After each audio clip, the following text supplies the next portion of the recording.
on an all-new Dr. Phil. Obsessed with her dad's sudden death. I know my father was murdered. You say that he wrote a note in the Book of Mormon, she may be trying to kill me.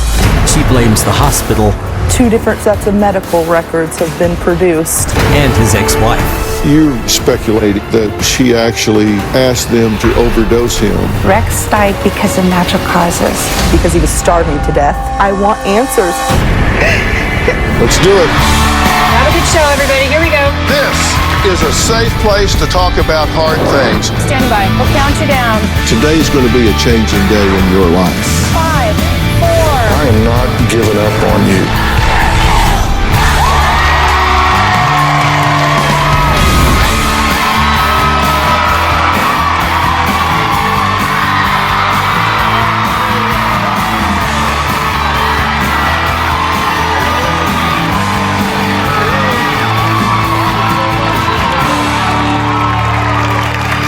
Well, you know, today we are going to do our best to unravel a family mystery at the request of a daughter who says she is obsessed with getting to the truth about her father's sudden death.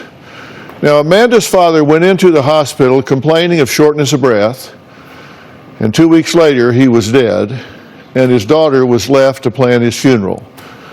Now, while going through his personal belongings, Amanda says she discovered a mysterious note in his Book of Mormon, written from his hospital bed. She claims that it said, quote, "She may be trying to kill me." Amanda says she felt as if her father was speaking out to her from beyond the grave. She says she immediately took the note to the police because she thought her dad was trying to tell her that he had been murdered. And Amanda was convinced she knew exactly who killed her father. Take a look. I think my father, Rex Thomas, was murdered. In August 2014, my father was diagnosed with pulmonary fibrosis. He went to the hospital on December the 23rd and was transferred to the ICU 4 days later. By January the 5th, my father was dead. The day after my father died, we found a note that he left for us in his Book of Mormon. The note literally said, "My primary care nurse is forcing me to take fentanyl despite my oxygen saturation being at 72%. Fentanyl lowers oxygen saturation. I think she may be trying to kill me." And he signed and dated it and put the time. When I read my father's note, I was in shock, and it did not seem real. My father said he thought someone was trying to kill him, and 6 hours later he was dead. I know my father was murdered, and I want justice.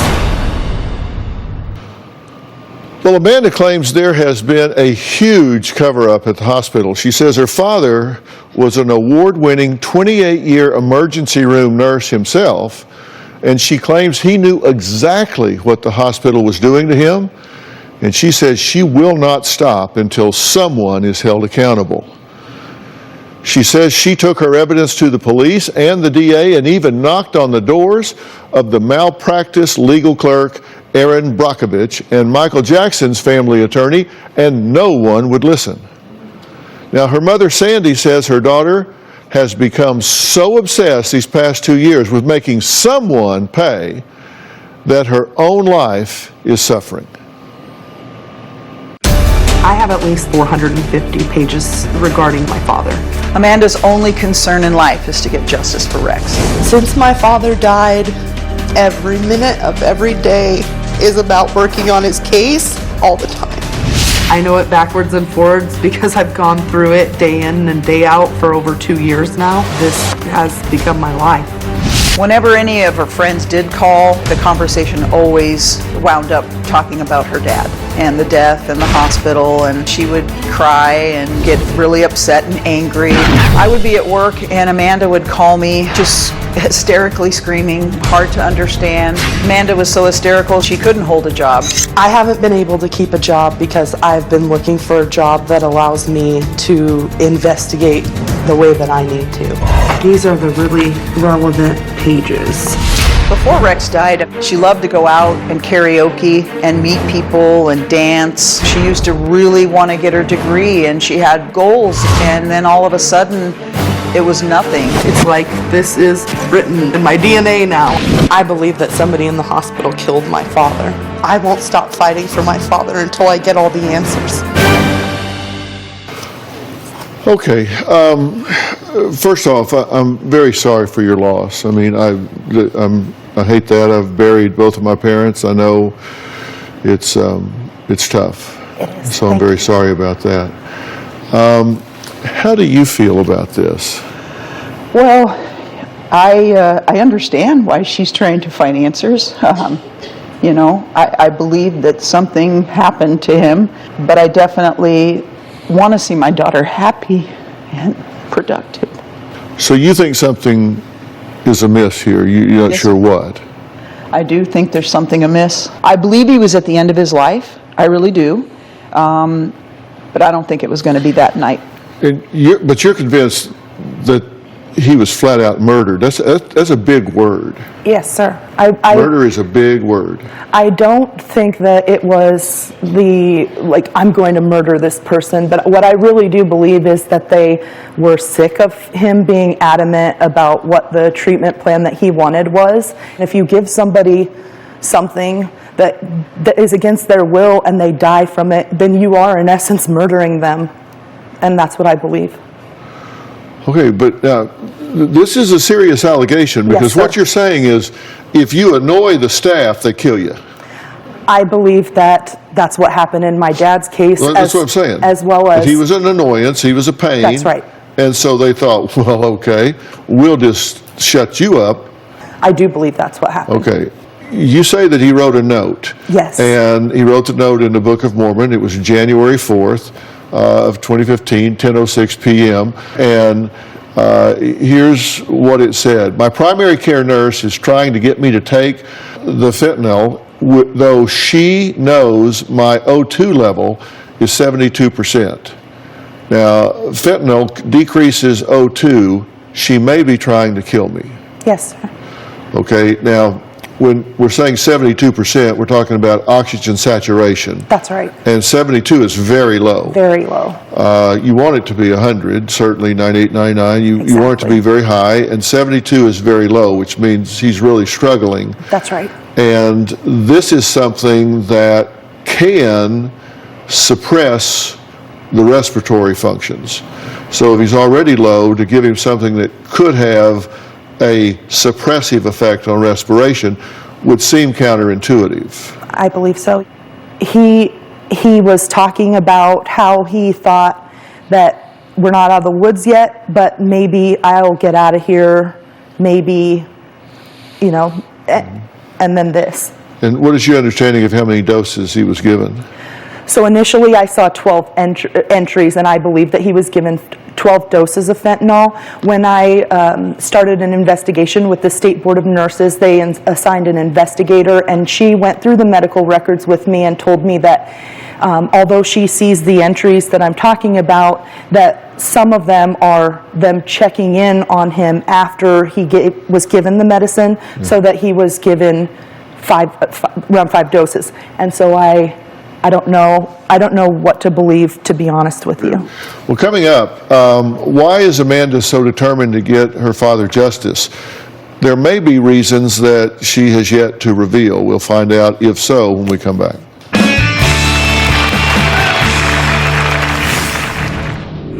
I know families are constantly looking for justifications. If I did not have evidence, then that could be said about me, but I do. And later, you seem agitated. Extremely. It's not true.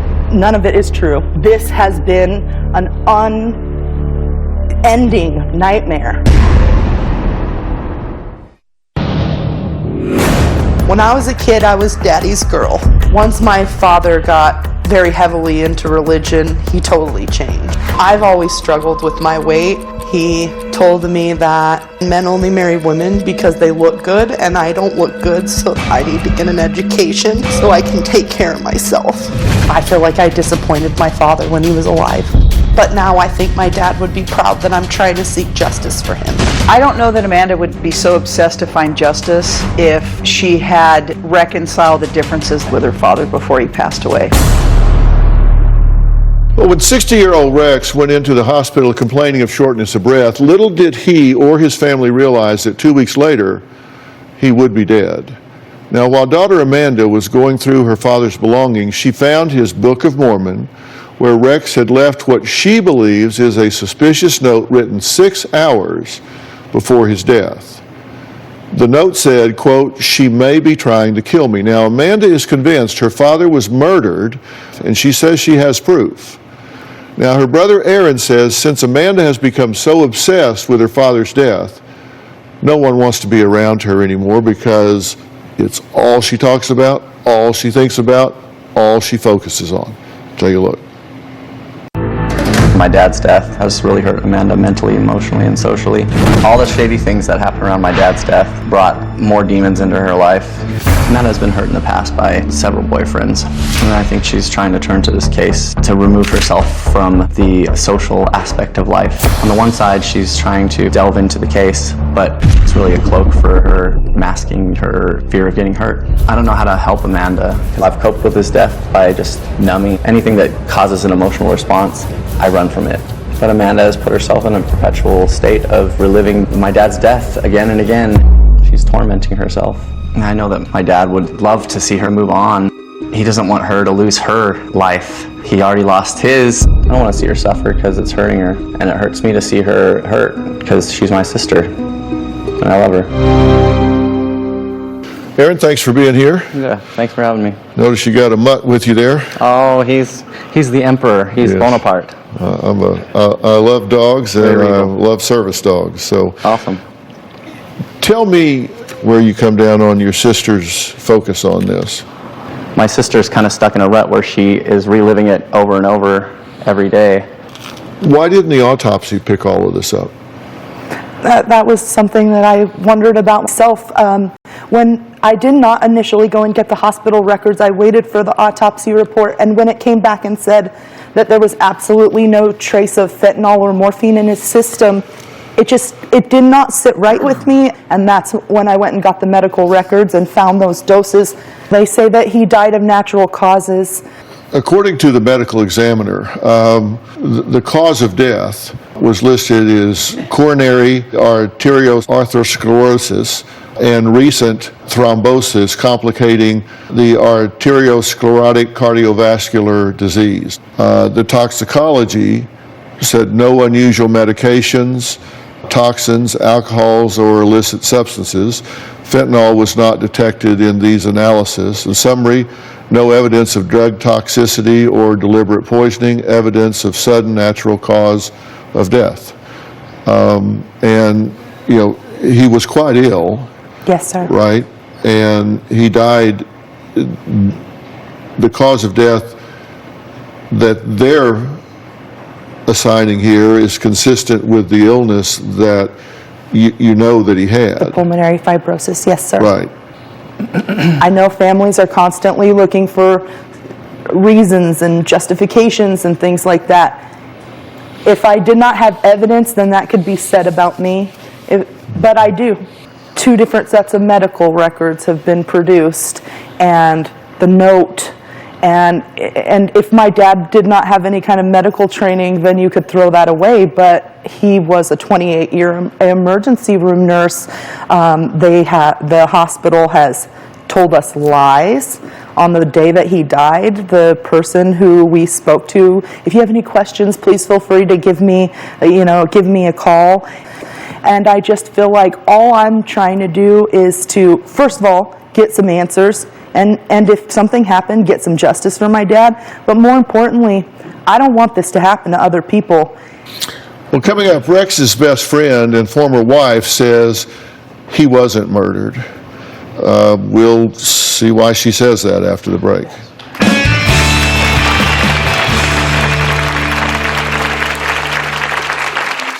The hospital didn't do anything wrong. Rex knew that he was dying, so when we were talking to the doctors, he asked that they just make him comfortable. Rex was on a lot of drugs.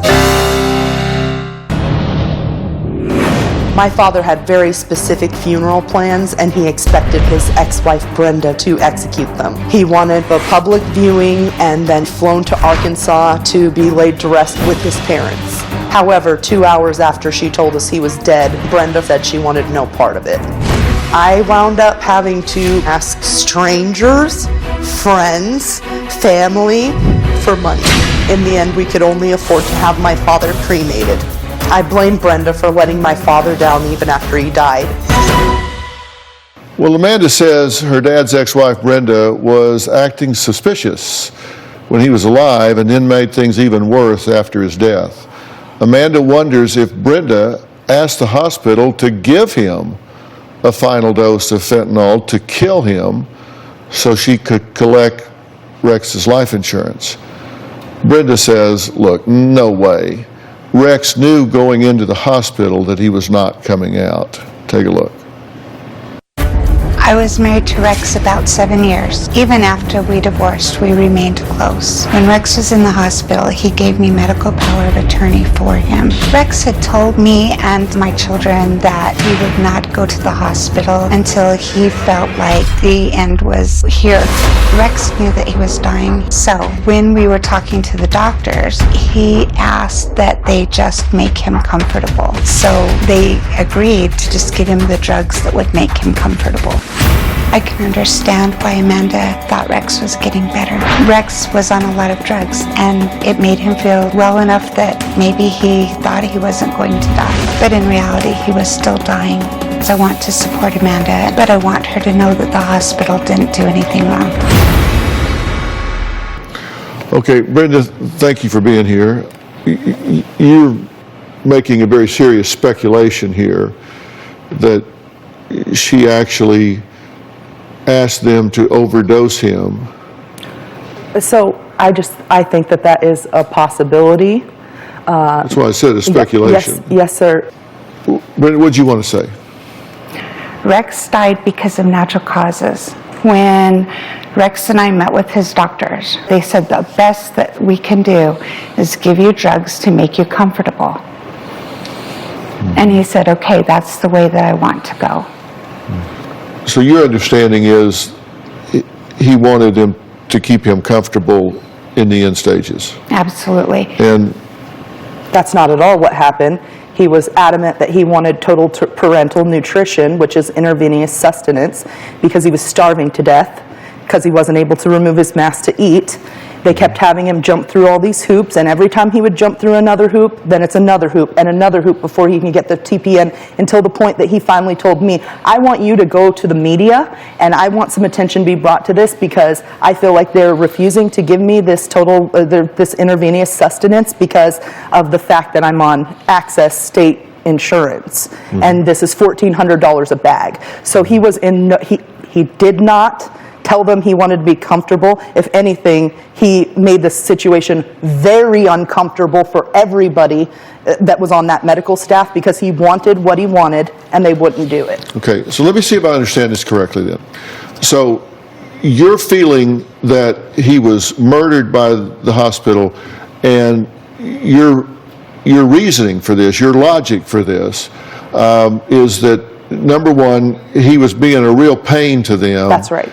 And so they wanted to shut him up. I think so. And then there were inconsistencies in the autopsy report, because you're saying he was given these drugs according to the medical records, but they didn't show up in the autopsy report. That's right. And there was blood work done in the autopsy report. Yes, sir. And you would like to retest some of these tissues, but lo and behold, there's no tissue left to test. So all of that taken as a whole causes you to believe that there was foul play with regard to your father's death. Yes. Okay. Now, when we come back, Amanda blames Brenda for ruining his father's final wish in terms of what was going to happen. And we're going to talk about that and get to the bottom of this when we come back.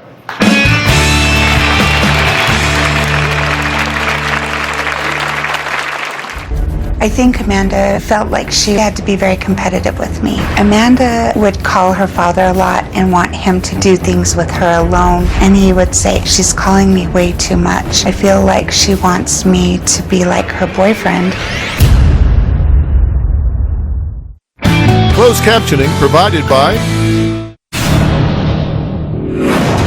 My father's ex-wife, Brenda, is maniacal, backstabbing. Brenda wanted to destroy the relationship between me and my father. It's very hard to forgive her for that. I know I'm supposed to do that, but I don't really know how. Well, Amanda says Brenda seems like a sweet, innocent lady, but she says she's anything but. She says Brenda tried everything she could to keep Amanda away from her father, and that's why she didn't have a good relationship with him. Let's look at this because I think it might have some bearing on the filter through which we look at these emotionally charged situations, and then I want to talk about what I think actually happened here.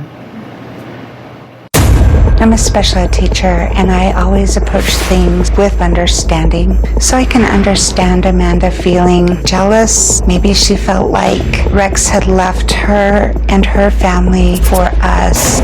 Amanda would call her father a lot and want him to do things with her alone. And there would be times that we would be someplace and his phone would ring and he would say, "I'm not going to get that." I would ask him, "Who is it?" And he would say, "Amanda, she's calling me way too much. I feel like she wants me to be like her boyfriend." One time we were at Six Flags and I hadn't taken a jacket with me. Rex gave me his little hoodie, and then Amanda kept coming over and saying, "Daddy, I'm really cold." Eventually I just gave her the jacket. I think Amanda felt like she had to be very competitive with me.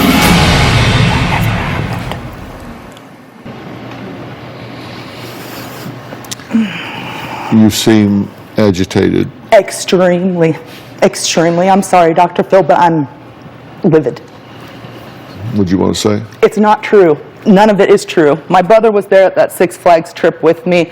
Never did I even wear a jacket because I overheat. So I'm already warm wearing this. Nor does she call her dad daddy. I don't call my dad daddy, nor have I since I was 8 years old. Additionally, I called my father maybe 3 times a week. So if that's excessive, I apologize to him. He died 4 hours later. She called to tell me that he was dead.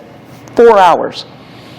We're the family. She's an ex-wife. I'm an ex-wife, but she's family, and he damn sure is family. And 4 hours later, she calls, and she says, "I have to go to work.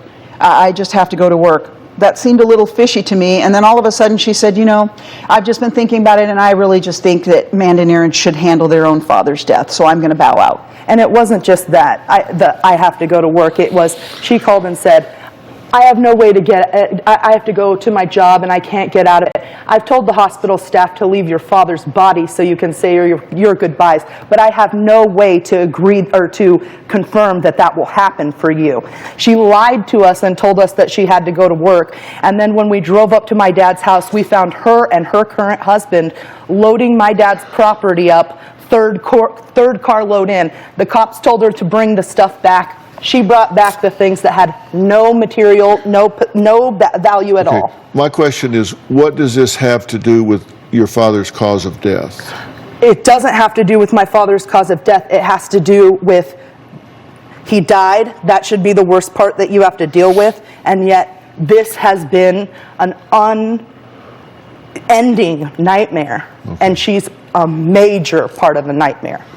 Okay, well, you know, there are 2 categories here. There's the post-mortem dysfunction Yes. among all of y'all. That's right. Or there's trying to get to your father's cause of death. That too. And I thought we were here to talk about your father's cause of death and trying to get to the bottom of that. And so I just want to remind you, how do you want to spend your time? Sure. I really want you to have answers here as best you can. And I'm trying to be really good about staying in my lane. Coming up, I do want to talk about what really happened to Rex. So we're going to talk to someone who does have the expertise to answer these questions, and that someone's not me. But I have brought in a top expert that can weigh in on these things with the medical expertise that I think can be very helpful and informative to you. We'll be right back.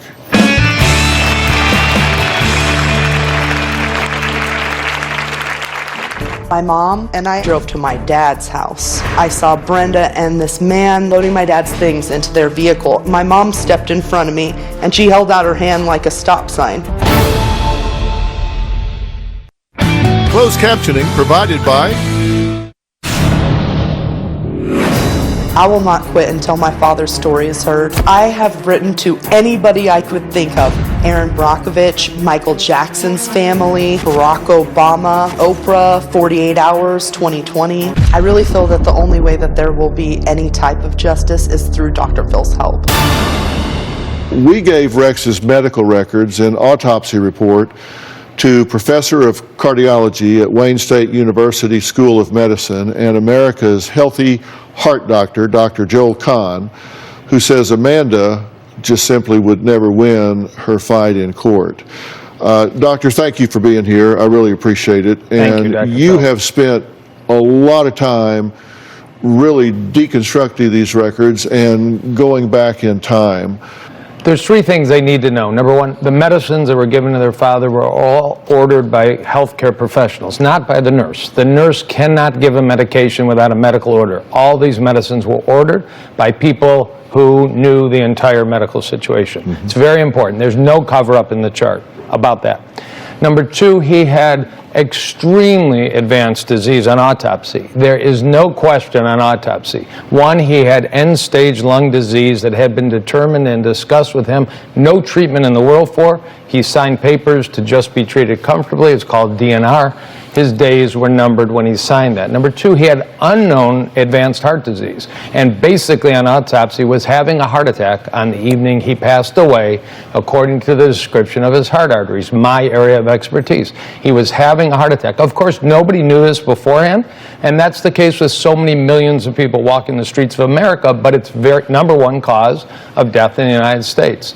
And he also had an unexpected, it's called an aneurysm in his belly that could have ruptured at any moment, one of the largest I've ever seen, also typically undetectable. And the third thing, and finally from the autopsy, the toxicology was clear. It's a bit odd, and I understand Amanda's confusion. The fentanyl blood levels that were drawn were actually drawn on blood samples before he died, actually before he was given fentanyl. Of course there's zero, that's not a cover-up, it's a timing issue.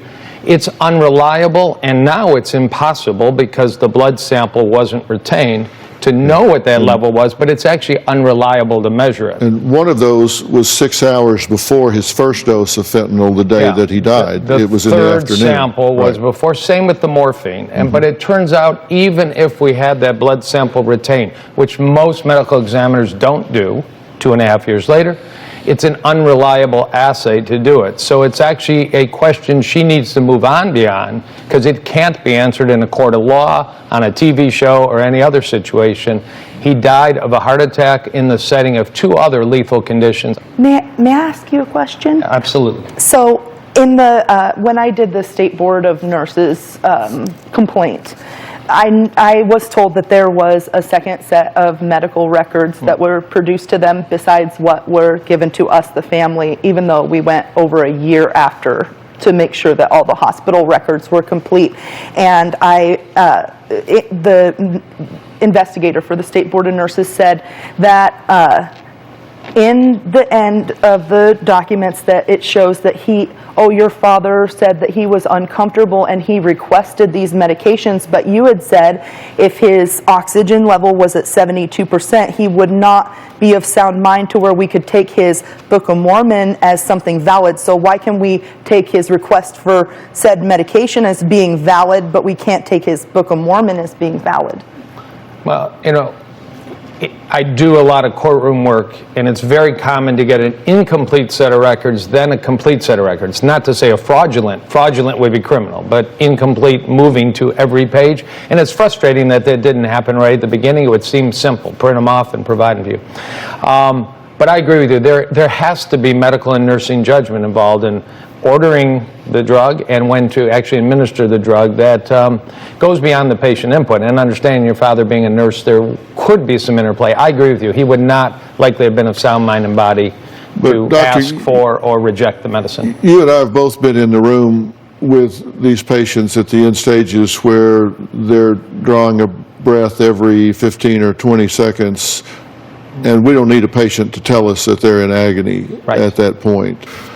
Well, we reached out to the hospital where Rex passed, and they said the following. The hospital has investigated this matter and found that the care provided was appropriate. Coming up, Amanda says she has a memorial dedicated to her dad in her closet. She'll tell us about it next.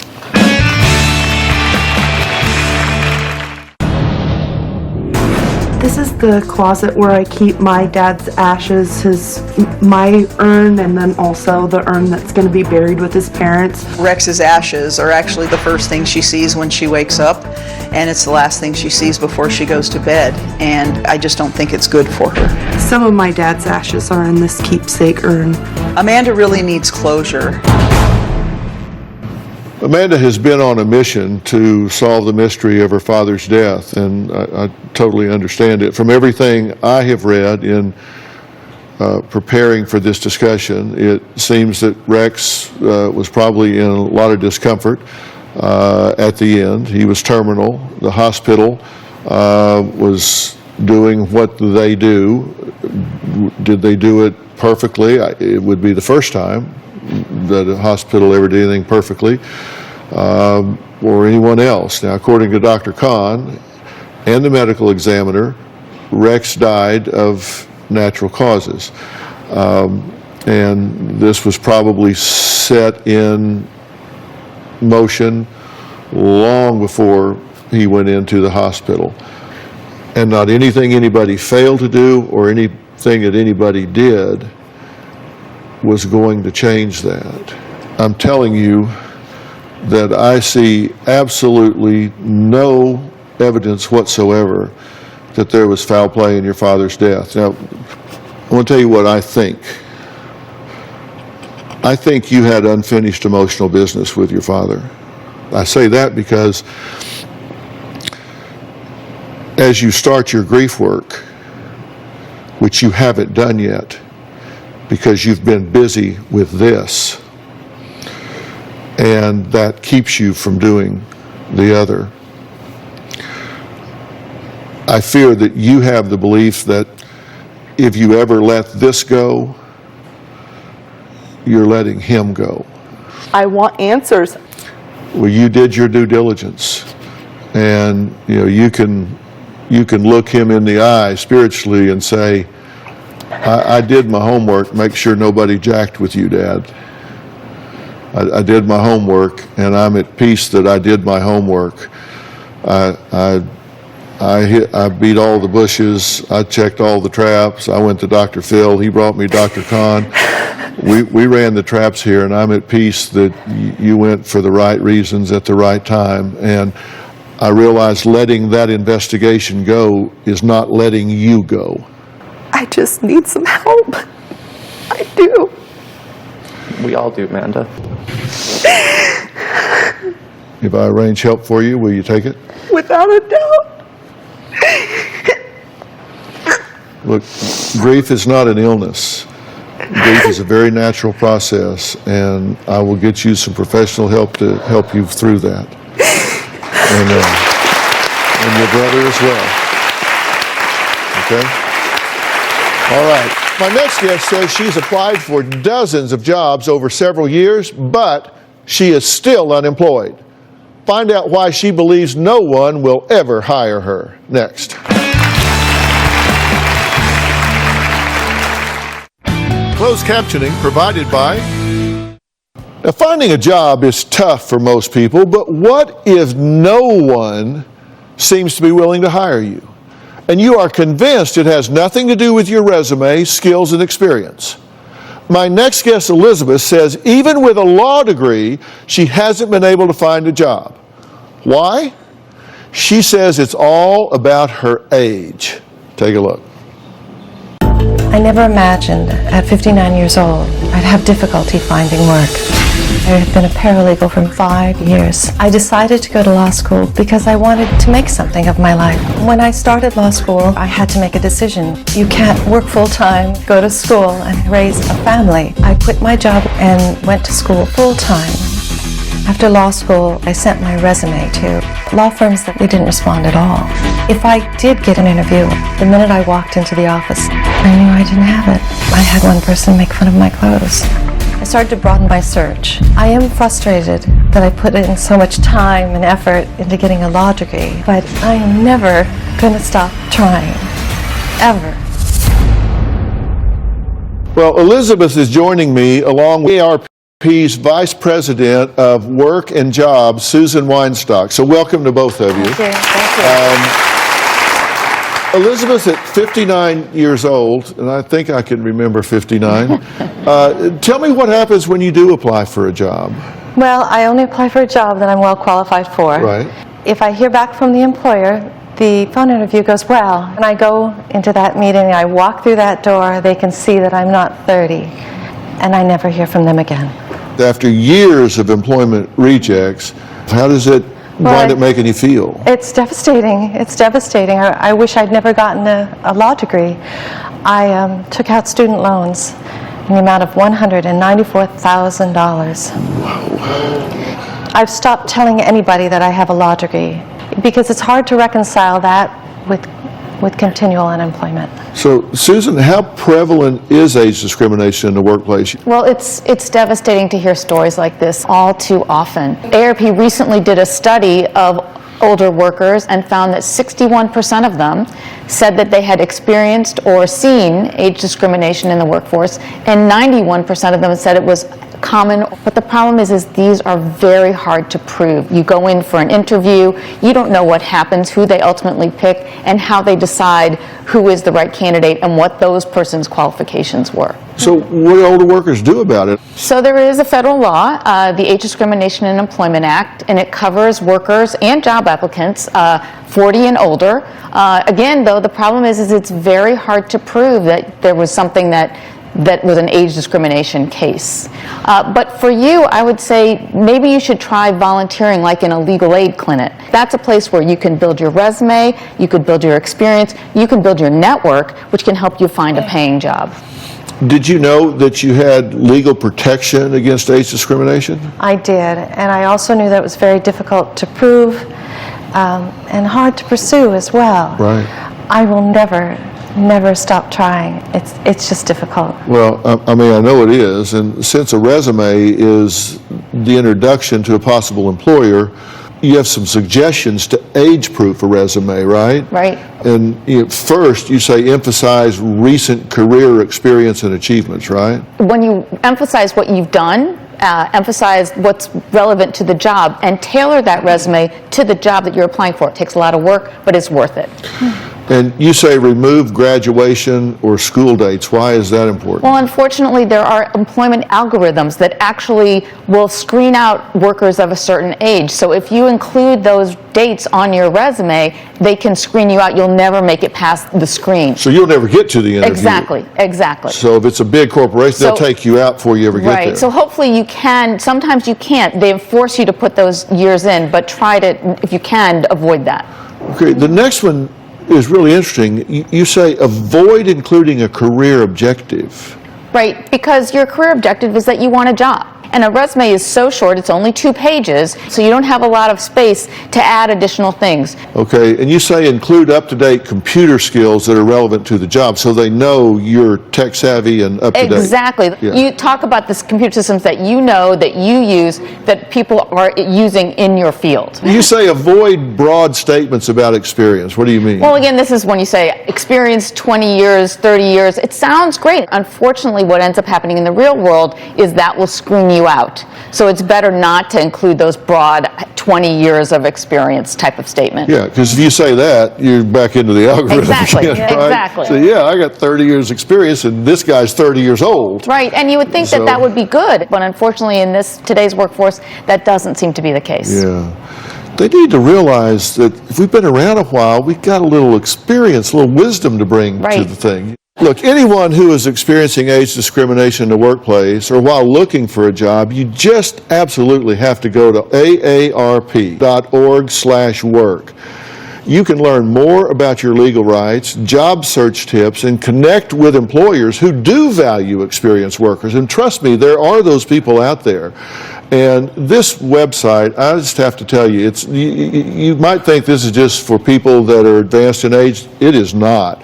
There is wisdom there for everybody at every age. Robin and I just love this website, and you really want to go there. I want to thank all of my guests today. A special thanks to AARP and Susan Weinstock. Thank you so much. Thank you. If you have a situation in your life and you'd like my help, just send me an email at drphil.com. You can also connect with me on Facebook, Twitter, and Instagram. We'll see you next time. Best of luck.